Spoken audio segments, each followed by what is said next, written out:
everybody. Welcome to another episode of Between Two Cardinals. The man I'm meeting today needs no introduction. It's hard to imagine a Cardinal who's had such an impact in only half a season. As you all know, we lost a few Cardinals last year to babies and marriage and COVID and whatnot. So we had big gaps to fill in the back line. This man has proved a rock solid hand in defence. When he's not marshalling the troops in defence's 50, he's umpired games in a pristine white-pressed linen shirt with cufflinks. He's already joined the first bounce, first fail club, and who has the audacity to attempt a bounce in the pouring rain? None other than your $1.35 IRA Award favourite, Tony Pick, everybody. Tony, welcome. Glad to be here. Thanks, Luke. Now, Tony, when did you come down the cards? Who got you down, and how did you find yourself playing for the greatest amateur football team in Melbourne? Well, like every sort of mid to late 30s man who returns to amateur footy after a kid-related layoff, it was an act of desperation, really. Had a messy breakup last year and relocated from Fitzroy to Richmond. Just around the corner. A couple of the boys have dropped me home. I'm just around a couple of doors down from the bridge, and I used to play for the Knobs in Brunswick. So had a couple of really good games against the Snakes historically, and thought that the club had some good blokes, and wanted to play alongside the Tapman. Was disappointed to hear that he's overseas at the moment, but I also knew Aman from uni up in Canberra, and liked the sound of Josh's text when I made my initial online inquiry to the club's recruitment portal. Fantastic. Well, you'll be glad to hear that Tap has recently landed in Australia. He's, I think, two weeks out of quarantine, straight back into lockdown, but you guys will be joining each other soon. I Now, look forward to it. I've heard that footy wasn't your first love, and you actually started off your sporting career with cricket and soccer. Can you talk us through those years? Well, I played soccer because I was obese and unpopular, really. But I still believe that soccer provides a better grounding in terms of sort of basic foot skills and coordination. So I'll be pointing Henry in that direction. But cricket was probably more my thing growing up. I was a gifted batsman, as Greg, I'm sure, has mentioned, and peaked far too early. Scored a couple of tons in high school, and then fizzled out. Never accomplished anything after leaving school. That's pretty much it. Very good. Now, I've also heard that there are a few ill-fated cricket tours that you were either a captain of or part of, and as a consequence, Xavier College no longer allow sort of joint boarding for those tours. Can you shed some light on what happened? Yeah, I'm still persona non grata on campus at Kew, I think. We had an old priest who was quite senile, who was the first 11 coach for far too long, and we took a few liberties under his watch the year that I was in year 12. And basically one night, with the standard sort of 17-year-old fake IDs, we went out to a couple of pubs in Hawthorn and then kicked on to the city, which was a tried and tested tradition, but every other year was just smart enough to get away with it. And we weren't. And I remember we ended up at some dive bar at the arse end of Elizabeth Street in the city called The Joint. I've got no idea whether it's still there, but it was just a lax establishment that was prepared to serve a whole bunch of clearly underage schoolboys. One thing led to another, and I think we got home at 2 or 3, and a mate of mine, Brad, and I had a sort of a sprint race through the gates, and that set off like a sensor light out the front of the boarding house. And Father Kelly was his name, was there with some teachers from the other schools, and told us in no uncertain terms that we were to get inside and not put a foot wrong for the rest of the tour. But I was suspended for the first 2 weeks of year 12 and banned from playing first 11 for the remainder of summer, which was a bit disappointing. Yeah, right. Did you get any runs during that tour? No, I didn't set the world on fire, funnily enough. Sounds like your off-field antics were well received. Very good.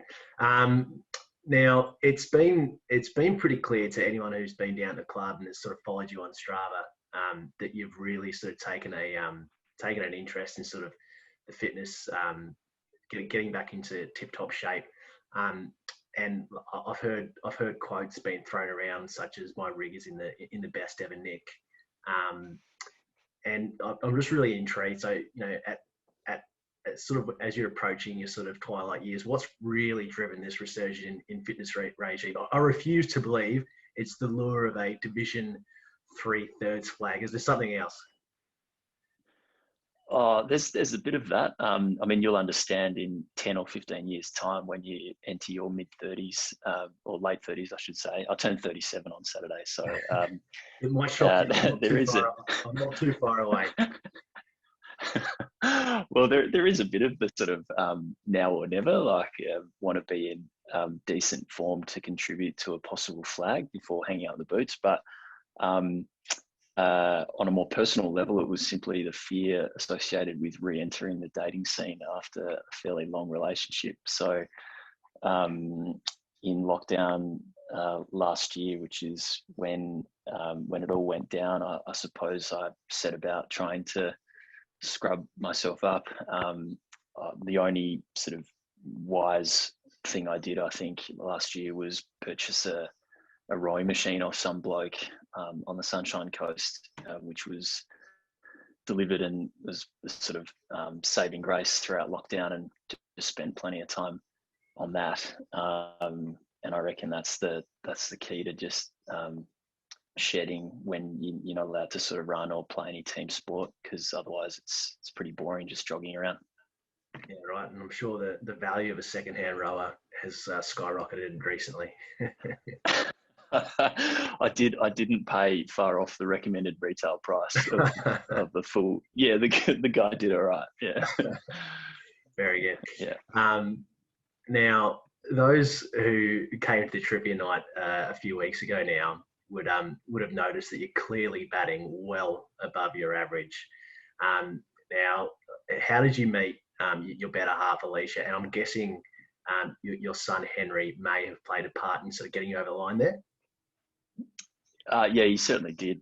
Henry's a real draw card. He adds a lot to what I otherwise don't bring to the table. But Alicia, it's a classic case of you can sometimes start dating a chick that you would have otherwise had no chance with if you worked with them for a while. So Alicia and I worked at the same firm when I first moved down to Melbourne 10 years ago. And we were just really good mates for a long time.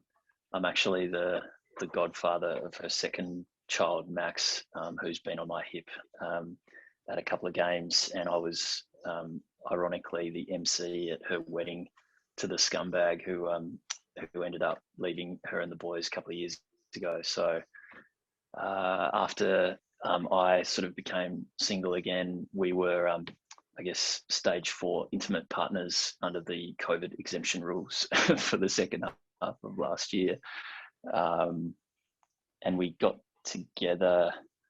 It was during when there was a curfew, and I remember we organised to meet up at a park late one afternoon in circumstances where it was clear that one of us was not going to be able to return home by the designated sort of curfew time. So it was that kind of like, well played, sir. Well played. Where, yeah, a positive RSVP was a bit of a nod, and one thing went to another, I guess. There you go, Morgs. If you're listening, a little park date can never go wrong during lockdown if we get extended.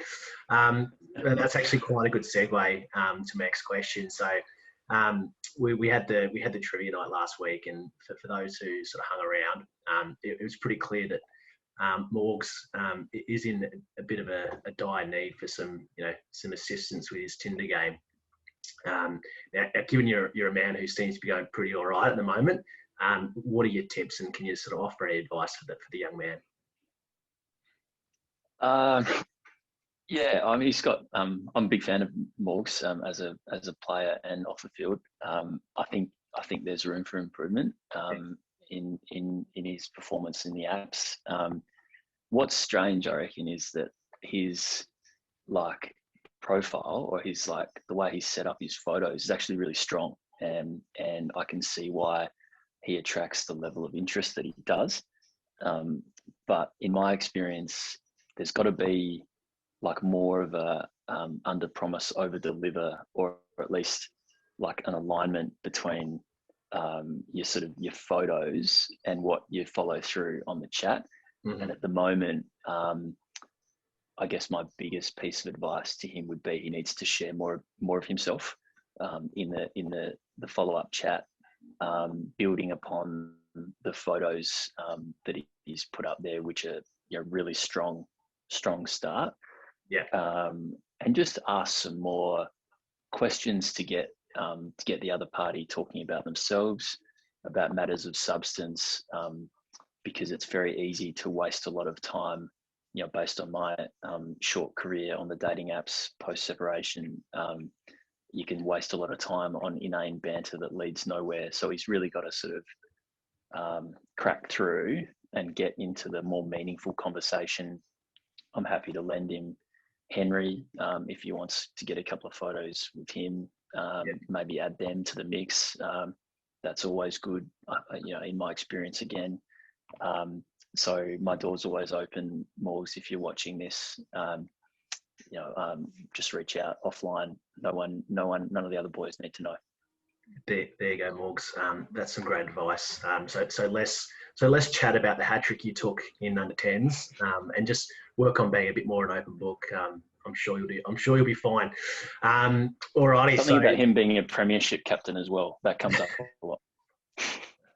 That's really good. Now, it's been widely reported that you are the hot Ida favourite pretty early on, I must say. Now, traditionally, the footy trip has been, the make or break for Ida favourites. Like we don't want to see you sort of go down the Port Adelaide path of sort of 2004, 2005 minor premierships. Can you sort of like let us know where you think you might be doing your best work, and how do you think you might go about securing those crucial votes?